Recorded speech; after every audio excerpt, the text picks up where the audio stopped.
And first of all, are you trying to get back in the game, or is this it? You hanging them up? Right now, I mean, it has to make sense. If it doesn't make sense, I'm not going to waste my time, and bother with it. I'm good to go back. Obviously, I definitely have more left in the tank. But if it doesn't happen, I'm also content with that also. Yeah, Antrel, how hard would that be? I'm trying to always think about this. I know for a running back position, because I think it's the easiest position to learn, basically hear the ball go, right, type of thing.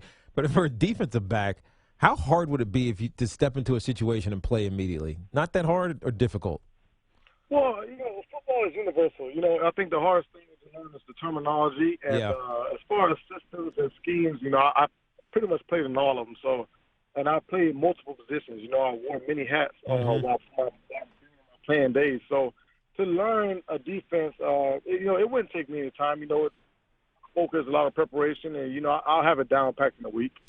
All right. So, listen, your last two teams, obviously I referenced your 5 years with the Cards, but your last two teams, the Giants and then obviously Chicago for a minute last year, two guys who have been in the stories in the news quite a bit, Jay Cutler and even much more than that, Odell Beckham Jr., who you were there for his rookie season, so you know him a little bit. You know what makes him tick. You've watched this soap opera from a distance. What have you seen from Odell? And more specifically, if you were still playing with him, what would you do? Well, the thing with Odell is, frustration. He's a young guy. If not, he's definitely one of the most popular men in the NFL right now. It's a lot that comes along with it. It's not going to all be positive. So, the thing that I tell him is, sometimes you have to take the good with the bad. But you have to know how to transform the bad and to make it look good. So, some things, I feel like, he's a young guy. He really doesn't know how to control the emotional aspect of the game thus far. And some things, I feel he needs to tone down a little bit. It's interesting when you think about a guy like Odell, whose career is on the rise, and then a guy at your last destination, Chicago, and Jay Cutler, whose career seems to be on the fall. This isn't necessarily a question about Jay, but how you were there for a year with John Fox. How is he going to handle this situation with Jay Cutler? Because he's making a ton of money. He's presumed to be the leader of that team, but he's clearly not, and they're likely to move on from him. How is he going to handle that? Well, John Fox is a straight shooter. He's going to give it to him straight. Last year, Jay Cutler made some improvement. This year doesn't seem to be the case. Right now, he's dealing with an injury.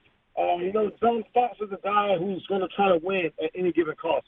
Doesn't matter if you're making $100 million. Doesn't matter if you're making, $100,000. He's going to find a way to put the best players on the field and try to win at all costs. He's a straight shooter, so I can imagine there's going to be some talks coming up within the next couple of weeks about that situation.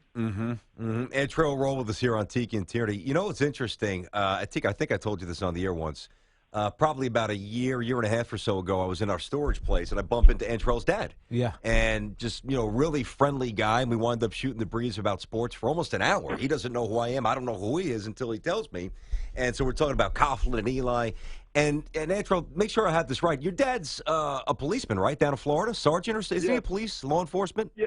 Yeah, he's a police chief down here in Homestead. Okay, so I would imagine if you were playing this year, you would have quite the reaction to, what Colin Kaepernick, the movement that he's made, the protests, probably a little conflicted because you've seen what's gone wrong with society, but also, like me, the son of a police officer. What do you think about everything that's going on, and how do you think you would act? Well, I wouldn't act anyway. I understand where Colin Kaepernick is coming from.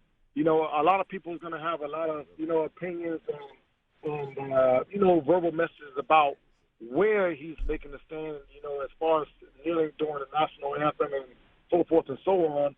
But, he clearly states that it has nothing at all to do with the troops. So I understand exactly where he's coming from. I'm with him 200%, and, my father would be with him 200%. And it's not about the police officers in general. It's about the bad police officers. It's the guys who don't honor their badge and who use their badge as how you want to say it, as a monster badge. Yeah, as a weapon. Yeah. You use it in a negative way, And, some of the things that are taking place is just really uncalled for. And it's not like he can say, oh, I'm sorry, here's your life back. Once the life is taken, the life is taken. It's when I think about what he's done and where he's going with his career. One, a lot of it will change, I think, perceptually if he goes in Buffalo and plays great. I mean, it's just the way it is. But I don't know if we ever had this situation in New York when I was there. I'm not sure you did either when you were in New York. But how did teammates handle something like this, where some of them actually may see the other side of it?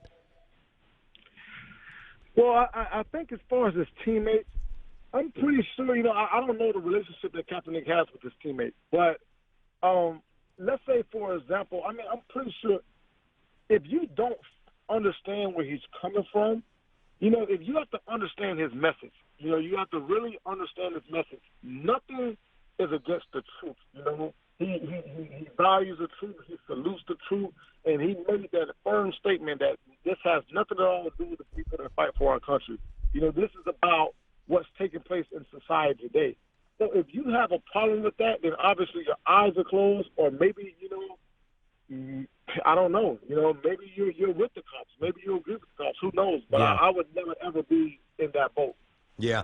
It's we're talking about Antrel Rolle, terrific career, and could get back. He told us, if you just tuned in, if the right situation comes along, he's keeping himself ready. So not fully retired, but right now he's enjoying life and put together a hell of a career. Championship with the Giants, 5 years in New York, last year with the Bears.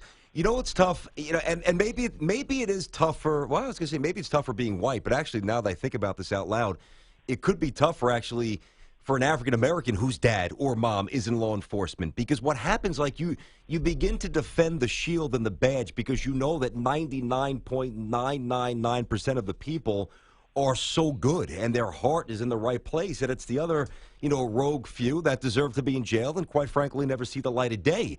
But, somebody that, and your dad's background is incredibly interesting because you are a still relatively young black guy. You want to represent the cause, but you also don't want to disrespect the badge. And I guess it's got to be a little tricky, in some of the conversations and walking that line and communicating both views effectively, right? Well, the thing with that is, I grew up with my father being law enforcement, since I was born. And he's the type of guy that if someone had to turn themselves in, they're going to go to him. Because, for one, it doesn't matter what crime you committed, it doesn't matter what you did, you're going to be treated with the utmost respect. You're not going to be treated like an animal. You're not going to be abused and taken advantage of. And, he's going to let, the justice system take its course. Now you have guys that go out there and they use their badge in the wrong ways. Those are the guys that I'm against. Those are the guys that my father is against. Those are guys that he's got rid of before on his job. Yeah. So I think there's a no tolerance level for that. And as far as the badge, I'm going to always honor the badge because I know so many outstanding and cops out there in this world. I've run into several of them, and I've also ran into a few bad eggs. Mm-hmm. At the same time, it's not about disrespecting the badge. It's not about, not honoring the badge. We all honor the badge as everyone should, but something needs to be done about those officers who are not honoring the badge themselves. I got you, and I'm with you. Antrel Rolle, free agent, defensive back, and he's with us here on Tiki and Tierney, CBS Sports Radio. Antrel, let's go back to the Giants real quick. You were there for a season with Ben McAdoo as the offensive coordinator. So you saw some of the evolutions that he brought to the offense. You saw Eli's completion percentage grow up, but something seems off with this Giants team. Can you pinpoint it? Is it as simple as they're just not running the ball, the O-line's not good enough? What's amiss with the New York Giants right now? Well, what being brought to the offense, it took Eli, a few games to get into a rhythm, and once he got in a rhythm, man, it was phenomenal. Yep. But it's like I tell everyone, it's going to be extremely hard to have a passing game when you don't have a run game. When a defense can stop the run with 7 in the box, 6 in the box, it's going to be a long day for the offense. Yeah. And you have 3 star wide receivers. You have a stud at quarterback, and you have to be able to run the ball. You have to make the linebackers respect the play action. You have to have them respect the run, period. When they respect the run, the pass opens up, vice versa. So if you don't have one, it's going to be extremely hard to have the other when teams are just sitting back in a true shell and just letting the front line and the linebackers go hunt. I think we may have just lost him there. Are we still there? I'm here. Okay, you go hear ahead. me? Yep, go ahead, A. So, but what I was saying, it's going to be extremely hard for them to establish, the offense and be a precise offense when the run game is pretty much non-existent. Gotcha. Hey, 20 seconds on this. Let's say you're playing secondary for the Cowboys right now, and you won a lot of games, and you know that Romo is coming back pretty soon. Even if you don't voice it to the Dallas media, Antrel Rolle wants who to play quarterback when Tony Romo is healthy? Oh, man. I like Romo. I'm a huge fan of Romo. But to be honest with you, I would not break the rhythm that Prescott and the Dallas Cowboys have going right now. Mm-hmm. They're playing with a tremendous swagger. They're playing with a lot of key guys out and still finding ways to win games. It seems to be working for them. So, I really wouldn't mess with it right now.